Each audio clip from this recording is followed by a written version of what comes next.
Hello friends, मैं अमित। आज हम लोग हिंदी व्याकरण के एक अलग चैप्टर समास को लेकर के आए हैं।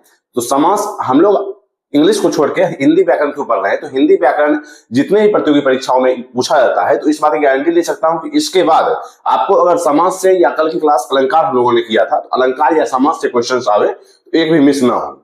तो हम लोग आज समास पढ़ने जा रहे हैं। तो समास का मीन्स होता है सम प्लस आस। एक संधि के अनुसार, संधि के अकॉर्डिंग समास बन रहा है, जिसका अर्थ होता है साथ में बैठना या जुड़ना, साथ में जुड़ना।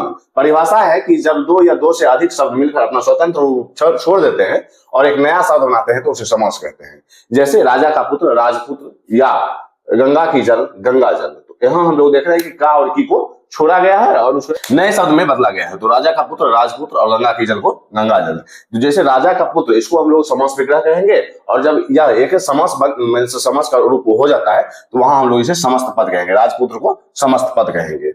अब इसके बाद हम लोग समास के प्रकारों को समझते हैं कि अव्ययीभाव, तत्पुरुष, बहुव्रीहि और द्वंद्व। मुख्यतः 4 प्रकार होते हैं, और इसी के तत्पुरुष के या बहुव्रीहि के, द्वंद्व समास के अलग अलग भेदों से हम लोगों को पढ़ना होता है अव्ययीभाव, तत्पुरुष, बहुव्रीहि और द्वंद्व। इसके बाद तत्पुरुष में हम लोग देखते हैं कि व्यधिकरण तत्पुरुष और समानाधिकरण तत्पुरुष। व्यधिकरण तत्पुरुष में जब हम लोग तत्पुरुष पढ़ रहे होंगे, तो उसमें कर्ता, कर्म, करण, संप्रदान, आपादान, संबंध और अधिकरण। जैसे अगर अधिकरण की बात करें तो में पर आता है, इसमें में और पर। जब आप लोगों ने कारक पढ़ा होगा, तो कर्ता ने कर्म को करण से आपादान के लिए, संप्रदान के लिए, तो ये सारी चीजें आप लोगों ने पढ़ा होगा। तो अधिकरण में पर आता है। तो में पर के लिए जैसे आप बीती, अगर हम लोग तत्पुरुष समास का एक उदाहरण ले, आप बीती, तो आप बीती मीन्स आप पर बीती। तो यहाँ हम लोग तत्पुरुष के अधिकरण तत्पुरुष के एक भेद अधिकरण तत्पुरुष की ओर, अधिकरण तत्पुरुष का एक एग्जांपल ले रहे हैं। जैसे आप बीती, तो आप पर बीती। तो यहाँ हम लोग में और पर अधिकरण में और पर यूज होता है। तो आप पर बीती, तो सब तत्पुरुष के अधिकरण तत्पुरुष का एक उदाहरण ले रहे हैं। जैसे कर्ता ने कर्म को करण से, जैसे पॉकेट मार। अगर हम लोग एक तत्पुरुष समास का उदाहरण ले, तो पॉकेट मार अगर हम लोग लेते हैं, तो पॉकेट को मारने वाला। तो कर्ता ने कर्म को, तो कर्म में को आता है, तो पॉकेट को मारने वाला। तो पॉकेट मार क्या हो जाएगा? तत्पुरुष समास हो जाएगा। तो तत्पुरुष समास याद करने के लिए सिर्फ और सिर्फ हमें कर्म, करण, संप्रदान, आपादान, संबंध और अधिकरण में यूज होने वाले, जैसे कर्म को करण से, संप्रदान के लिए, आपादान से, संबंध का की थी, अधिकरण में पर, हमें कारक के सारे वर्ड्स याद कर लेने हैं। जैसे कर्ता ने कर्म को करण से, संप्रदान के लिए, आपादान से, संबंध का की थी, अधिकरण में पर। तो ये चीजें हमें कारक पढ़ने से याद हो जाती है। कारक पढ़ने से हमें ये पता होती है, और हमें तत्पुरुष समास पहचानने में आसानी होती है। इसके बाद हम लोग बहुव्रीहि समास में चलेंगे, या तत्पुरुष समास के समानाधिकरण तत्पुरुष में चलेंगे। तो हम लोग यहाँ देख रहे हैं कर्मधारय, द्विगु, ने, मध्यम पदलोपी, प्रादि, उपपद, अलोक और मयूर वंशकादि। तो यहाँ हमें पढ़ना होता है कर्मधारय, द्विगु, ने। तो ये तीन समास जो है हमें तत्पुरुष समास के अंदर पढ़ना होता है। कर्मधारय, द्विगु और ने में हम लोग जानते हैं कि शुरुआत में अ या अन होता है, और जब हम लोग द्विगु की ओर बढ़ेंगे, तो हमें पता है कि यहाँ फर्स्ट वर्ड क्या होता है? संख्यावाची होता है। जैसे चतुर्भुज, तो हम लोग देख रहे हैं कि चतुर्भुज में क्या है? 4 भुजाओं वाला। चतुर्भुज क्या है? 4 भुजाओं वाला। तो चतुर क्या है? तो संख्यावाची है। तो हम लोग द्विगु में फर्स्ट वर्ड जो होता है, फर्स्ट लेटर जो होता है, आपको संख्यावाची मिलेगा। जब हम लोग कर्मधारय पढ़ेंगे, तो यहाँ हम लोग विशेषण और विशेष की बात करेंगे। जैसे नीलकमल, तो यहाँ हम लोग देख रहे हैं, अगर एक उदाहरण ले यहाँ नीलकमल की, तो हम यहाँ देख रहे हैं कि कमल क्या है? विशेष है, और नीला क्या है? विशेषण है। कमल क्या है? एक संज्ञा है, और उसका विशेषण क्या है? नीला है, नीला कमल। तो यहाँ हम लोग कर्मधारय में विशेषण और विशेष की बात करेंगे। उसके बाद बहुव्रीहि समास में चलेंगे। बहुव्रीहि समास पढ़ना होगा, तो बहुव्रीहि समास में क्या है कि अगर 2 शब्दों का मेल हो रहा है और उससे अलग शब्द, जैसे अगर मान लो 2 शब्दों का समास हो रहा है, 2 शब्दों का मेल योग हो रहा है, और उससे एक अलग शब्द का अर्थ निकल रहा है, तो वहां हम लोग बहुव्रीहि समास समझेंगे। जैसे पीतांबर, पीला है अंबर जैसा।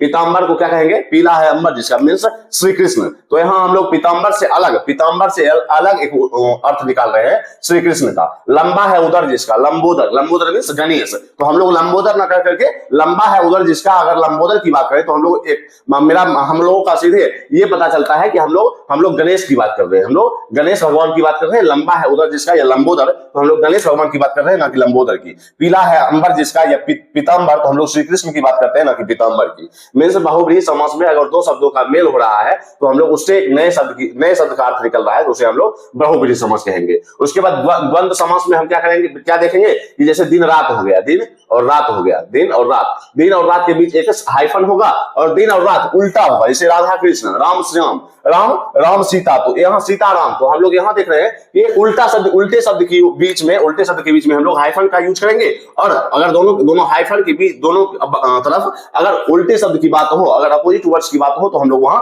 द्वंद्व समास कहेंगे। लेकिन अगर यही दिन रात है और अगर दिन दिन हो जाए, अगर दिन और दिन हो जाए, तो वहां हम लोग अव्ययी भाव समास को करेंगे। अव्ययी भाव समास क्यों? पुनरुक्ति के लिए। अगर पुनरुक्ति आ रहा है मीन्स अगर किसी चीज को दोहराया जा रहा है और उसके बीच हाइफन है, उसके बीच डैश है, तो हम लोग वहां दिन को क्या बोलेंगे?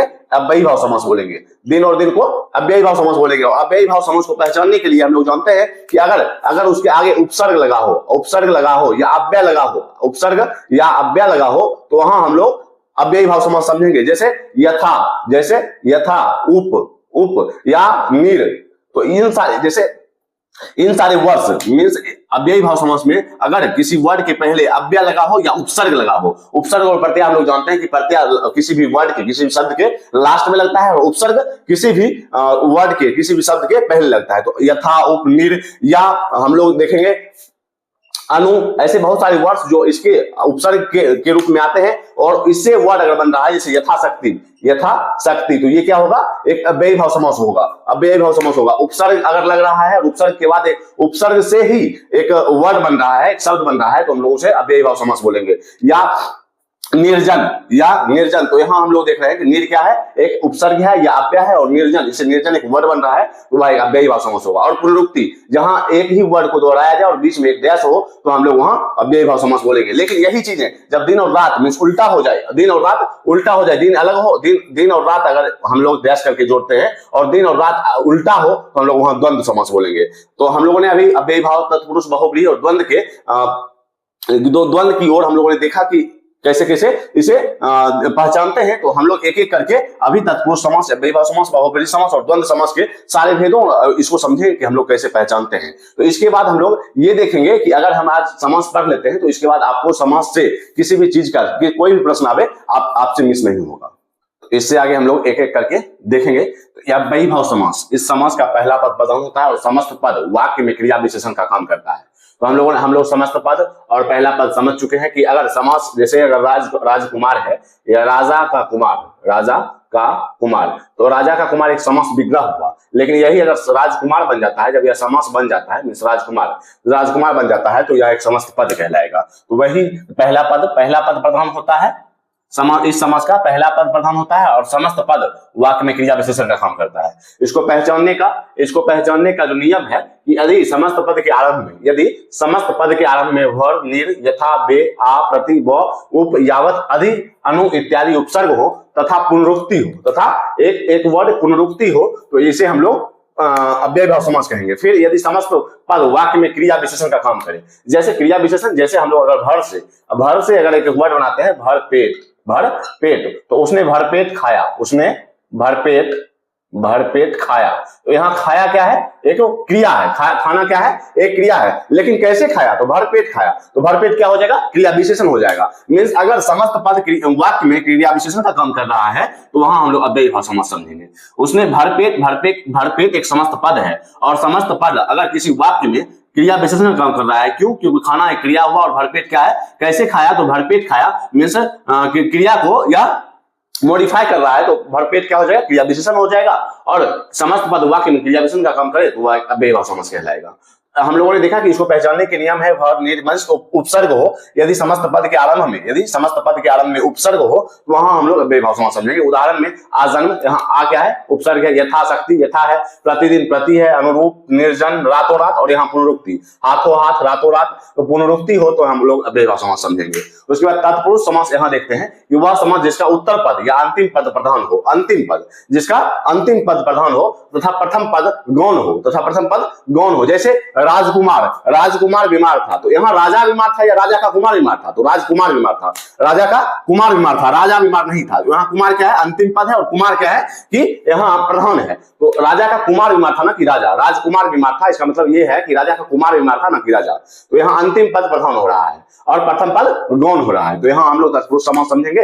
और तत्पुरुष समास के व्यधिकरण तत्पुरुष में, व्यधिकरण तत्पुरुष में हम लोगों ने पढ़ा था कि कर्ता ने कर्म को करण से, संप्रदान के लिए अपादान से, और अधिकरण संबंध काके की और अधिकरण में पर की बात करेंगे हम लोग। तो यहाँ हम लोग कर्म से स्टार्ट करते हैं। कर्म को, तो गृह को आगत, गृहागत मींस गृह को आगत, पॉकेट को मारने वाला, पॉकेट मार। तो यहाँ हम लोग तत्पुरुष समास समझेंगे। उसके बाद संप्रदान को के लिए, जैसे देशार्पण, देश के लिए अर्पण, या विद्यालय, विद्या के लिए आलय। तो यहाँ संप्रदान तत्पुरुष, संप्रदान व्यधिकरण तत्पुरुष में हम लोग इसे पढ़ रहे हैं। फिर अपादान से, यहां देख रहे हैं कि करण से है और अपादान से है, इस दोनों में अंतर क्या है? तो करण अपादान से मींस होता है अलगाव की बोध। जब हमें अलगाव का बोध हो तो हमें अपादान से, अपादान की बात करनी होगी। जैसे पथ भ्रष्ट या देश निकाला, पथ भ्रष्ट मींस पथ से भ्रष्ट या देश से निकाला। जहां हमें अलगाव की बोध हो, अलगाव का बोध हो, तो हम लोग अपादान अपादान कारक की ओर चलेंगे। जब हम लोग कारक पढ़ रहे होंगे तो हम लोग अपादान कारक में यही चीजें पढ़ेंगे।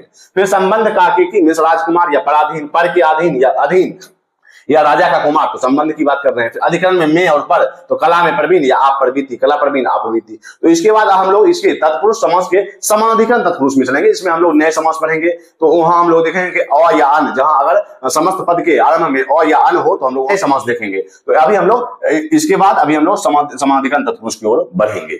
इसके बाद हम लोग अभी समानाधिकरण तत्पुरुष के अंदर पढ़ेंगे कि कर्मधारय समास, जिस तत्पुरुष समास के समस्त पद समानाधिकरण हो, अर्थात जब विशेषण तथा विशेष शब्द मिलते हो तो कर्मधारय समास बनता है। जैसे नील कमल, तो यहाँ कमल क्या है? विशेष, विशेष है, और नील क्या है? विशेषण है, मीन्स नीला कमल। यहाँ एक संज्ञा है और इसका विशेषण बता रहा है। इसके बारे में बता रहा है कि कैसा कमल है। तो कैसा और कौन का जो उत्तर दे, कैसा और पहचानने का नियम है कि कैसा और कौन का जो उत्तर दे उसे हम लोग कर्मधारय समास कहलाएंगे। जैसे सुंदर कन्या, कैसी कन्या? तो सुंदर कन्या। महान पुरुष, कैसा पुरुष? तो महान पुरुष। तो कैसा और कौन का जो उत्तर दो उसे हम लोग कर्मधारय समास कहेंगे। जैसे श्वेत रक्त, तो ये भी एक कर्मधारय समास होगा। उसका नए तत्पुरुष समास में चलेंगे। ये सारे क्या है? तत्पुरुष समास के ही प्रकार हैं। तो टाइप से जैसे नए तत्पुरुष समास, जिसका पहला पद निषेधवाचक रहे, इसका समस्त पद अ या अन से शुरू होता है। जैसे अज्ञान, अनवसर, अंधकार मींस न अधिकार, मींस न ज्ञान, मींस जिसका पहला पद निषेधवाचक रहे और समस्त पद अ या अन से शुरू होता है। फिर द्विगु समास में हम लोग चलेंगे। इसका पहला पद संख्यावाची और दूसरा पद संज्ञा होता है। उदाहरण में सप्तसागर, पंचवटी, चौराहा, पंचप्रमोद। लेकिन पहला सिर्फ और सिर्फ पहला पद संख्यावाची होना चाहिए। लेकिन अगर दोनों पद जैसे 36 अगर दोनों पद संख्यावाची हो जाए तो यह कर्मधारय समास हो जाएगा। यह एक कर्मधारय समास हो जाएगा। अगर दोनों पद संख्यावाची हो जाए तो वह एक कर्मधारय समास हो जाएगा। जैसे 24, 32, तो ये सारे क्या हो जाएंगे?